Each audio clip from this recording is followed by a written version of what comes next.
helping everyone. All right, behind every man is a strong woman that can handle any situation. In this case, it's Jersey Shore cast member and fan favorite Mike the Situation Sorrentino. Right. As a couple, he and his wife Lauren have tackled and overcome issues of addiction, and, well, there was a little time in the club fed as well. They're hoping that by sharing their journey, they can help others. Nice to have you here, Mike and Lauren. Thank you. So, Lauren, I want to just, first of all, say I'm so sorry. I heard that, you know, you had a little problem about a week ago. Thank you. It was October 26th that happened. So you miscarried. Yeah. How far along were you? 6.5, 7 weeks. Yeah, are you feeling okay? I'm feeling okay. I wanted to just, you know, share it to help myself heal because it was such a foreign, it was the first time anything's happened to me like that. Yeah, we didn't have experience in that. And we were so excited. Yeah, we were. And, because you shared the information. Yeah. Right? So people knew. We were just about to share the pregnancy. Right. Like, we were waiting 2 or 3 more weeks till it hit about week 10, and we were ready to share that news, and all of a sudden, out of nowhere, you know, the rug was sort of pulled out underneath us, and we were like, oh, we had no experience, we really didn't know what to do. Did you talk to other people who had similar experiences? I did, but there's not, people aren't really forthcoming about that. It's very common. That's what the doctor says, and that's what I've been getting all the information now, and so outpouring messages, thousands and thousands from fans and followers, which is amazing because it's and you helping me. Start again, right? Yeah, he said, what, just give it a few weeks and. Yeah, no, they said to try again. They said, you know, you're more likely to have a successful pregnancy within 3 months after that. Yeah. So God keep going. And we didn't know where to turn to. I immediately called, you know, Snooki and Dina and Jenny. I'm like, what do I do? What did they tell you? You know, they told me immediately go to the emergency room just to make sure that she's okay, make sure she is healthy, and then get all the tests done, and so that we can pretty much start to move forward one day at a time. And that's how we did it. And now we're, you know, feeling, you know, like, you know, we'll continue to try. But that's what life's all about. You know, you fall down, you pick yourself up, you dust yourself off, get back to the basics. And that's what we're doing. And you've been doing that a lot. Yes, yes, yes, yes. But you know what? You have a great attitude. Yeah. And how many years sober are you? We are turning 4 years clean and sober right now, and that's pretty much why I'm here. I'm very excited to announce my partnership with Banyan Treatment Centers and sort of also let everyone else know out there that a lot of times you hear those negative stories.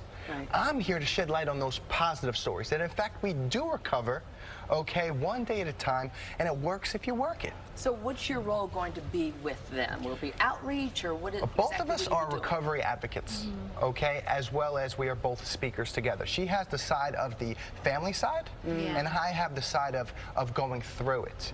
And I feel that using my platform in this way, I think a lot of people will listen to me, because I used to be one of the wildest cast members on one of the biggest shows in the country, and now I turned it all around. And if there's hope for me, there's hope for anyone else out watching. Do you think your you know, out of control days were the reason that you wound up in jail? Well, yeah, of course. Of course, I was reckless. I was careless. I made bad decisions. Even in the past couple years when I got sober, I was 3 years sober recently, obviously, about a year ago, and I still had to pay for mistakes that I made 7 years ago, and I went to prison for almost a year. And that's what's called the wreckage of your past. I had to own up, be accountable, pay my fines, my restitution, and do my bid with grace and class. And I think I did that. What was your experience like in jail?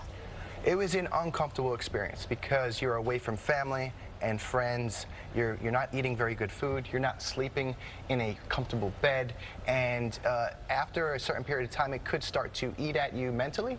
And if you don't make a decision to become better, you will become bitter.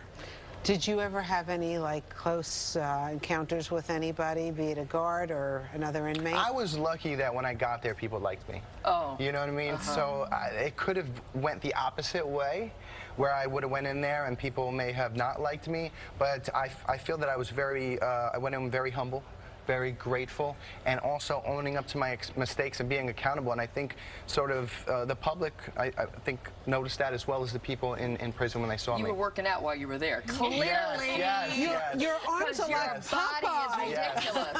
Yeah, I lost 40 pounds. I remained sober in prison, and now I'm back with my beautiful wife, and we're closing those negative chapters and moving forward and sort of paying it forward with, you know, with the recovery and things like that. And this is the most rewarding work I've ever done in my life. I love Jersey Shore, okay, but I love coming here to talk about helping others. You're still close with them? Yes. With all the members, right? Every single day we're on a group chat, and we talk about everything and everyone, pretty much. So are you, what else are you doing besides the recovery work? Are you? Well, mainly we do the recovery work. We just finished the season finale of Jersey Shore. Another season will be airing when the situation returns, and I'm very excited about that because they catch me immediately as soon as I'm coming out of prison, and you really get to see a raw image and footage of me and how I felt and what I went through.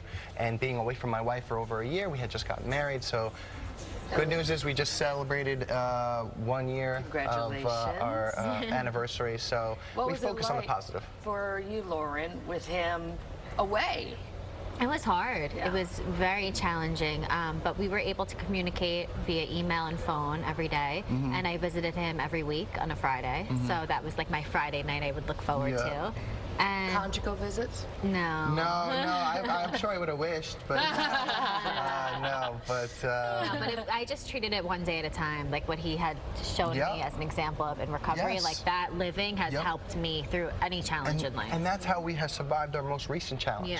We didn't really have experience to draw upon, but we had experience to draw upon: crisis, addiction, prison, how we handled those unbelievably crazy situations. We pretty much did it one day at a time, and then we look back and like, wow, we got through it.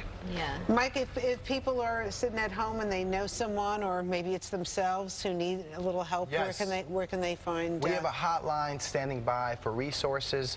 The number is 1-888-270-5712. If you or you know someone that's suffering from the disease of addiction and/or substance abuse, please call that number, and we'll get you situated. And I guess look toward the holidays. It's also a tough time for so many people who are facing addiction, you know. They are, but people need to understand. It's year-round, I understand, but people need to understand that the only person that's going to save themselves is that person in the mirror, and there's no excuses. So you need to move forward one day at a time, and after that, you let go and let God handle the rest.